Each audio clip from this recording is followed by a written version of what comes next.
Apprenez votre cours, mon vieux. Salut, c'est Romain, j'espère que tu vas bien. Donc cette expression, je t'en raconte l'histoire hier, dans la vidéo d'hier.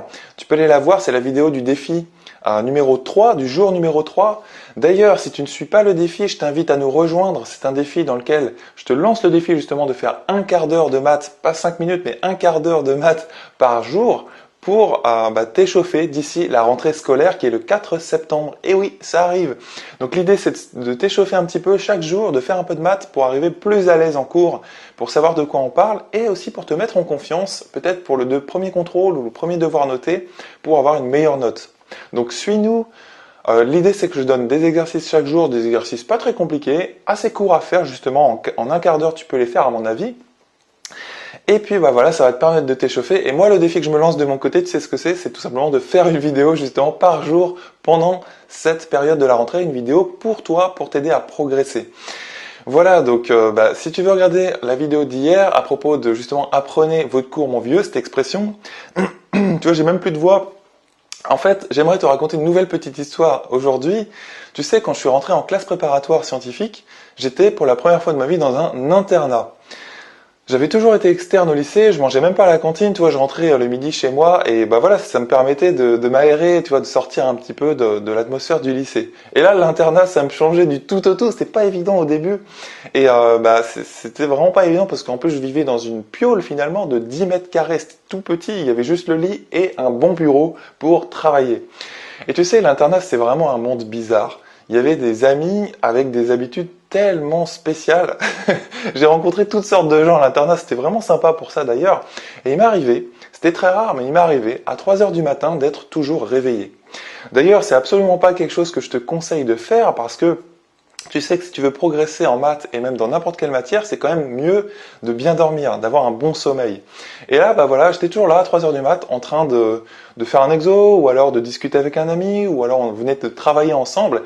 Et puis, il m'arrivait de sortir de ma chambre et il y avait un long couloir comme ça, tu vois, avec un sol un petit peu, tu vois, brillant.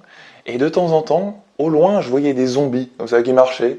Hop, qui faisaient leurs petites affaires, qui allaient se faire un café, qui allaient se faire un thé. En fait, c'était des amis qui étaient toujours là, toujours réveillés. Sauf que eux, ils étaient là tous les soirs, alors que moi, il m'arrivait seulement très rarement d'être réveillé à 3 heures du mat. Comment ils font? Comment ils faisaient ces gars-là? Tout simplement, ils avaient un rythme de sommeil très très différent du mien. Et ça m'étonnait vraiment parce que tu vois, tu avais 3 ou 4 gars qui pouvaient dormir genre 4 heures ou 5 heures par nuit. Enfin, je sais pas si tu as déjà essayé ça. Moi, si je dors 5 heures par nuit, je suis complètement crevé pendant 2 semaines après. Donc voilà, c'était marrant de voir ça parce que tu pouvais aller discuter avec eux à n'importe quelle heure finalement. Tu sortais de ta chambre, tu avais toujours quelqu'un, peu importe l'heure. Même à 6 heures du mat, tu pouvais trouver quelqu'un en train de boire son café, en train de s'entraîner vite fait sur un livre. Bref, voilà, c'était cette petite histoire, cette petite anecdote que je voulais te raconter plutôt. Donc aujourd'hui, ce que je vais faire, c'est qu'on va corriger les exercices d'hier, on va les corriger au tableau. Tu vois, j'ai un bon vieux tableau noir à l'ancienne. Et puis, bah voilà, je vais t'en donner 3 nouveaux pour demain. Donc, les exercices, c'est si tu rentres en seconde, si tu rentres en première S et si tu rentres en terminale. C'est parti. Donc, hier, je t'avais donné quoi? Je t'avais donné, hop, 5 demi. Donc, C égale 5 demi. Donc, ça, c'est si tu rentres en seconde. Tu vois, mais même si tu rentres en première ou terminale, tu peux t'entraîner à faire ça si tu galères un peu avec les fractions notamment. Sur le tout 3 demi plus 1. Donc je vais corriger ça très rapidement. L'idée c'est pas de passer beaucoup de temps. J'espère que tu me vois à la caméra. L'idée c'est pas de passer trop de temps sur ces exercices. L'idée c'est de te donner les solutions avec quelques explications. Donc tu vois, ici ce que tu fais là-haut, parce que tu vois il y a plein d'étages là-haut et aussi en dessous. Enfin il y a plein d'étages partout. L'idée ça va être de simplifier ce que tu as en haut, d'avoir une belle fraction et aussi de simplifier ce que tu as en dessous pour avoir une belle fraction. Donc là, ce que tu peux faire, c'est mettre au même dénominateur. Le 6, tu le mets sur 2. 6, comment tu l'obtiens sur 2 en demi? Ça fait combien de demi 6? Ça en fait 12 en fait. Donc ça te fait 5 demi. Tu vois, je peux plutôt le noter comme ça, plutôt que mon trait penché. Là, il faut le mettre comme ça. Donc tu vois, on est vraiment au-dessus du égal ici. Là, tu vas avoir le trait de fraction principal qui est là. Toujours au niveau du égal. 5 demi plus 12 demi. Voilà. Et en dessous, tu fais 3 demi. Et tu vois, 1, c'est combien de demi? C'est 2 demi, c'est 2 sur 2, tout simplement. Donc, voilà, ça c'est vraiment des petits calculs de base qu'il te faut maîtriser en lycée. C'est pas très compliqué, c'est simplement que c'est des petites règles qu'il faut connaître et après, une fois que tu les connais, c'est parti, quoi, ça roule. Donc là, tu vas obtenir 5 demi plus 12 demi, bah, pas de souci, elles sont au même dénominateur. 5 demi plus 12 demi, ça va te faire 17 sur 2. 17 demi. D'accord? On sort pas sa calculatrice, hein. On sort pas sa calculatrice pour des petits calculs comme ça. Il faut vraiment t'entraîner à les faire de tête, parce que, bah voilà, tu sais, c'est comme si tu allais tous les jours au lycée avec une béquille. Tu vois, bah, si tu vas tous les jours avec une béquille alors que tu n'en as pas vraiment besoin, tu vas t'habituer à elle. Et bah, c'est pareil avec la calculatrice. Si tu t'habitues à utiliser la calculatrice tout le temps, bah, tu pourras plus t'en passer. Tu vois, si tu marches tous les jours avec une béquille et si un jour tu décides de t'en débarrasser de cette béquille, tu vas voir que tu vas galérer à marcher en fait, parce que ton corps se sera habitué à marcher avec une béquille. C'est un peu bête comme exemple, hein, mais c'est la même chose. C'est la même chose. Donc je t'encourage, pour avoir un sens des nombres, pour être plus à l'aise dans les calculs et aussi pour les contrôles, ça va t'aider, bah, à toujours utiliser ta tête plutôt que la calculatrice. Voilà. Donc ça fait 17 sur 2 et en dessous ça te fait 3 demi plus 2 demi, ça te fait 5 sur 2. Voilà, ici tu as des étages. Comment tu fais? En fait, il faut se rappeler que diviser par un nombre, donc là tu prends 17 demi et tu es en train de le diviser par 5 demi. Tu vois? Et diviser par 5 demi, ça revient à multiplier par 2 cinquièmes. L'inverse de 5 demi, c'est 2 cinquièmes, 2 sur 5. Donc ce que tu fais, c'est que tu prends 17 demi qui lui ne bouge pas, tu le remets au niveau des nombres normaux, tu le remets au niveau des nombres du égal, et là tu mets un fois. C'est-à-dire que le divisé, quelque part là, il se transforme en un fois. Hop. Et ensuite tu fais fois 2 sur 5. Tu vois?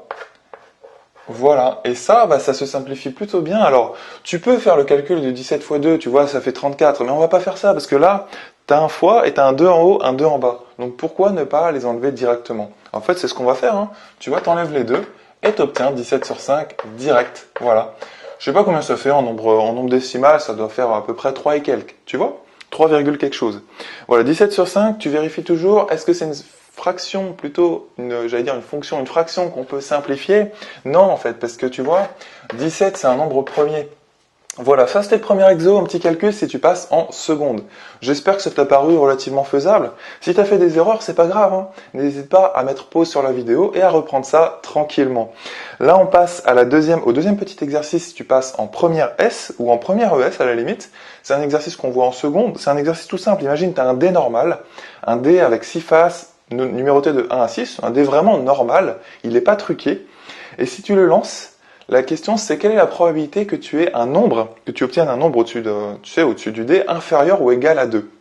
Bon, c'est un exercice un peu tordu, tu vas me dire. De toute façon, en maths, hein, on fait toujours des trucs un peu tordus. Voilà, mais c'est pour nous habituer un peu à réfléchir. Et tu sais, de temps en temps, il y a des problèmes dans la vie courante, et aussi en ingénierie, et aussi en médecine, en sciences en général. Il y a des problèmes qui sont un peu tordus. Voilà, c'est à ça que ça sert les maths, ça nous fait réfléchir en fait, tout simplement. Même si les calculs en eux-mêmes, c'est pas très très utile dans la vie quotidienne, on est bien d'accord. C'est surtout sur l'aspect raisonnement, l'aspect réflexion que ça va t'aider. Donc là, en fait, tu vois, tu as un dé normal, bon voilà, je dessine un petit dé. Ah, je savais pas que la craie, ça marchait sur du mouillé, bon ça marche à peu près aussi. Hop, tu vas avoir ton 1, ton 2, ton 3, etc. etc. Et puis voilà. En fait, l'idée c'est de savoir quelle est la probabilité que tu obtiennes un nombre, donc je vais mettre nombre, hein, ou un chiffre, si tu veux, inférieur ou égal à 2. Quand tu lances ton dé, tu vois, tu lances ton dé, quelle est la probabilité que tu obtiennes un nombre inférieur ou égal à 2? Donc inférieur ou égal à 2, quelles sont les possibilités finalement? Bah, finalement, tu peux obtenir la face, les possibilités, tu vois, je vais noter ça vite fait, hein, les possibilités, c'est obtenir la face 1 et aussi la face 2. Tu vois? Il n'y a pas d'autre possibilité. Ça, ces deux faces-là, c'est vraiment ce qui correspond à cet événement-là, tu sais? Donc ça se dit en probabilité d'obtenir ceci. Ça, tout ce qu'on a à l'intérieur ici, on appelle ça un événement. Ou une issue, de temps en temps. Événement. Voilà. Et voilà, hein, ça c'est quelque chose que tu peux calculer. En fait, on est vraiment dans une situation qu'on appelle d'équiprobabilité. Équi, ça veut dire égal en maths, hein, comme équoi, comme, je sais pas, équitable, ou bref, équilatéral. Tu vois, équi, je sais pas comment tu le dis, ça va dépendre des gens d'ailleurs. Équi ou équoi, c'est un préfixe qui veut dire égal. Là, on est dans une situation d'équiprobabilité ou d'équiprobabilité, parce que finalement, quand tu lances un dé, la probabilité que tu obtiennes juste 1, tu es d'accord que c'est 1 sur 6, parce qu'il y a 6 faces, et chaque face a la même chance, la même probabilité d'apparaître au-dessus du dé à la fin. Tu es d'accord? Pareil, la probabilité d'obtenir 2, bah, ça va être 1 sur 6. La probabilité d'obtenir 3, pareil, ça va être 1 sur 6, etc. pour chacun des nombres. Tu vois, ça c'est ce qu'on appelle les issues élémentaires. C'est-à-dire que obtenir 1, c'est une issue élémentaire. Obtenir 2, c'est une issue élémentaire. Ce sont des événements, si tu veux, élémentaires. C'est-à-dire c'est les plus simples qui soient. Et en fait, là on a un événement qui n'est pas si simple que ça, parce que tu vois, on a un inférieur ou égal ici. Hop, j'ai tordu un petit peu mon... Donc en fait, quand tu as un événement comme ça, il faut que tu le décomposes avec les événements élémentaires. Nous, on a trouvé phase 1 et phase 2. Chacun ici, c'est des événements élémentaires.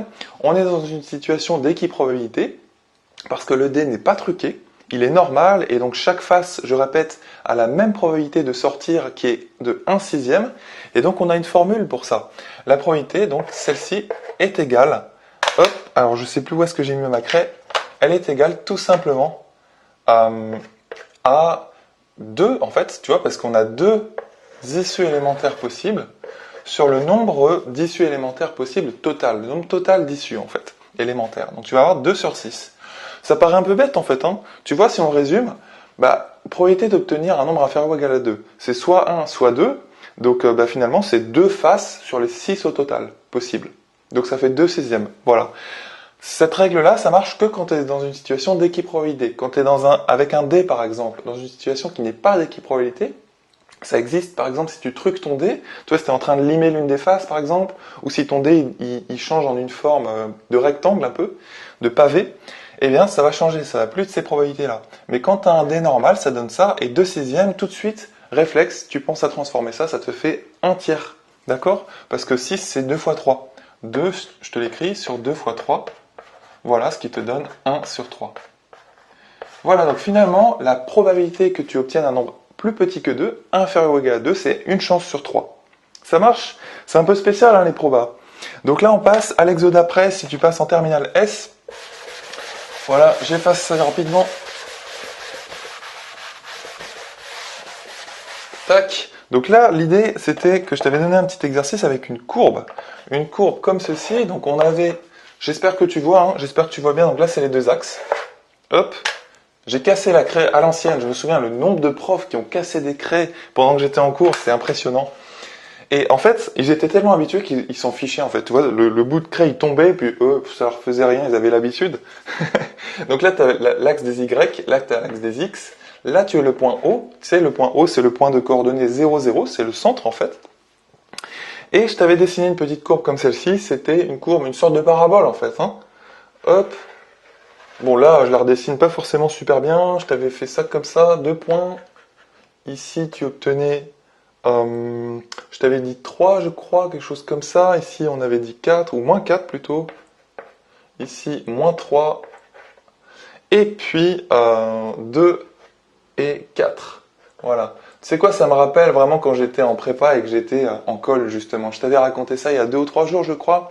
Bref, tu peux aller voir la vidéo si ça t'intéresse. Donc ici, moins 1. Voilà. Et je t'avais demandé, ça c'était, je vais plutôt changer de craie, parce que là, est-ce que j'ai une craie blanche? Oui. Un petit bout de craie blanche. Donc là, c'était la courbe de f. Et je t'avais demandé de résoudre. Résoudre. Alors résoudre, c'est un bien grand mot, tu vois. Résoudre, ça veut dire trouver le x, en fait. Ça veut dire trouver l'inconnu. Hop, voilà. Ça, c'est un problème graphique. Tu vois, on n'est pas dans le calcul ici. En fait, ce que tu vas te poser comme question, c'est où est-ce que la courbe de f est plus grande que 0, entre guillemets, c'est-à-dire où est-ce que la courbe de f est au-dessus de l'axe des x. Regarde, on va dessiner les portions. Tu n'en as pas 36 000, tu en as 2. Tu as ici, hop, tu as vu, ça s'arrête là, après ça passe en dessous. Et après, ici, ça repasse au-dessus. Voilà. Donc je pense que tu vois bien ces portions-là, hein, où la courbe de f passe au-dessus de l'axe des x. Rappelle-toi, f de x plus grand que 0, tout de suite tu traduis ça dans ta tête, la courbe de f est au-dessus de l'axe des x. Ça sert au bac, ça, hein. C'est vraiment, ça peut être une question de bac. Donc voilà, ou en première, ou en terminale. Donc finalement, ensuite, une fois que tu as fait ça, tu as colorié les portions de la courbe qui sont au-dessus. Toi, si tu devais résoudre f de x inférieur à 0, là tu prendrais le bout du dessous, tout ça. Ça marche ? Donc c'est au niveau des y que ça se joue, pas des x en fait, hein. C'est vraiment au niveau de la hauteur. Donc là, finalement, chaque point petit rappel sur les fonctions, va avoir un x, et le f de x, c'est le y en fait. Tu vois? Donc là, tous les points verts ou jaunes, je ne sais pas quelle couleur c'est, eh bien, ça va, ils ont un y, ils ont un f de x, une hauteur, si tu veux, qui est plus grande que 0. Tu es d'accord? Par contre, si je prends un point en dessous, là, alors je vais changer de couleur, je vais prendre un rouge. Si je prends ce x là, que je dessine le point de la courbe qui est là, tu es d'accord que son f de x, qui est là, hop, ici sur l'axe bleu, sur l'axe des y, ici, ce f de x là, il est négatif, puisque tu vois, on est en dessous de 0. Donc voilà, c'est tous ces points jaunes qui vont marcher. Et quel x ils ont? À quel x ils correspondent? Il suffit de revenir sur l'axe des x, et regarde bien, bah en fait on va se situer exactement, j'ai du mal à prendre ma craie, ici. Tac, toi, il suffit de descendre, et là, pareil, ici. Donc finalement, quelles sont les solutions? Bah toi, S égale, les solutions, ça va être premier intervalle ici, moins 4. Alors tu vas l'inclure ici, parce que tu vois, moins 4, le point vert que je fais en gros ici, il a un f de x qui est largement supérieur à 0. Est-ce que tu vas inclure le moins 3? Point virgule, donc moins 3. Lui, tu l'inclus pas. Parce que regarde bien, tu vas avoir, hop, ici, un f de moins 3. Combien vaut f de moins 3? F de moins 3 vaut 0 en fait. Tu vois, f du x moins 3, si tu prends f de moins 3, ça fait 0. Donc finalement, le moins 3, ce x là, tu ne le mets pas dans les solutions. Donc je l'exclus. Tu sais, tu ouvres comme ça le crochet, et là tu fais un union, c'est U comme union. C'est un OU en fait que ça veut dire. Donc OU, les solutions, c'est tout simplement de 2 jusqu'à 4. Donc je mets 2,4 et après tu réfléchis, est-ce qu'il faut inclure le 2, est-ce qu'il faut inclure le 4? Le 4, oui, parce qu'il est dans les solutions, tu vois, parce que f de 4, c'est largement plus grand que 0. Hop, tu vois, f de 4, je sais pas, ça fait 3 en fait, hein, d'après mon petit schéma ici. Hein. Et f de 2, lui tu le mets pas. Lui tu le mets pas, je peux l'exclure si tu veux ici. Pareil, je l'avais exclu là. Le f de 2, tu le mets pas tout simplement parce que f de 2, ça fait 0. Et toi, tu voulais résoudre f de x strictement plus grand que 0. Donc tu voulais trouver les x qui font que le f de x est strictement plus grand que 0. C'est une petite gymnastique, hein, c'est pas forcément évident à comprendre. Si tu n'avais pas forcément bien compris ça au tout début, il faut travailler, il faut juste arriver à comprendre le petit truc ici. Donc voilà. Et là, donc le 2, tu vas tout simplement l'exclure. Voilà. Tu vois, je l'exclus, c'est-à-dire qu'il n'est pas inclus le 2 dans l'intervalle. Là, c'est tes solutions, t'encadres toujours ton résultat en maths. Tu sais, moi, ce que je faisais sur mes copies en prépa, j'avais mon résultat, et je faisais juste ça. Voilà, ça me permettait de ne pas l'encadrer rapidement, enfin de l'encadrer rapidement plutôt, et de ne pas l'encadrer totalement, mais c'est pas grave. Le but, c'est de le voir, le but, c'est que le prof le voit sur ta copie, et après, c'est parti, toi, tu peux continuer et avoir gagné quelques secondes comme ça, précieuses, pour gagner des points. Voilà, alors je te donne très très rapidement 2 exercices ou 3 exercices pour demain justement. Hop. C'est parti. Bon, j'ai été un peu long sur la correction, mais voilà, je voulais te donner les explications. Et puis là, ce qu'on fait, c'est que je te donne... Elle est encore tombée ma brosse. Alors c'est pas très grave. Ici, je te donne des petits calculs si tu passes en seconde. Même si tu passes en première ou si tu passes en terminale, ça vaut le coup de les faire. Donc là, si tu passes en seconde...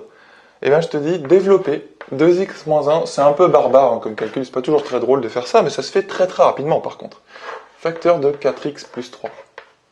Voilà, et un petit calcul aussi avec les puissances, tu simplifies, donc là tu développes hein, là-haut. Développer, ça veut dire enlever les parenthèses, tu distribues aussi, il y a des profs qui appellent ça comme ça, et là tu simplifies ce calcul-là.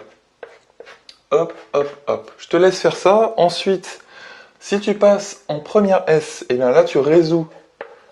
Tu te souviens, résoudre, ça veut dire trouver le x en fait. Hein. Trouver le x, résoudre x carré plus grand que 4. Plus grand ou égal à 4. La question, c'est de savoir quels sont les x qui font que leur carré est plus grand que 4. Quels sont les x qui marchent en fait. Donc tu peux trouver ça algébriquement, c'est-à-dire par le calcul, ou alors graphiquement. Et la dernière petite question, si tu passes en terminale, résoudre, c'est pas très compliqué, hein, mais voilà, ça te permet de te remettre en jambe, de t'échauffer. Résoudre x au carré plus 5x plus 2 égale 0. Voilà, petite équation qu'on appelle du second degré. Allez, je te dis salut, à demain, on corrige ça et je te laisse noter si tu as besoin. Ciao, ciao.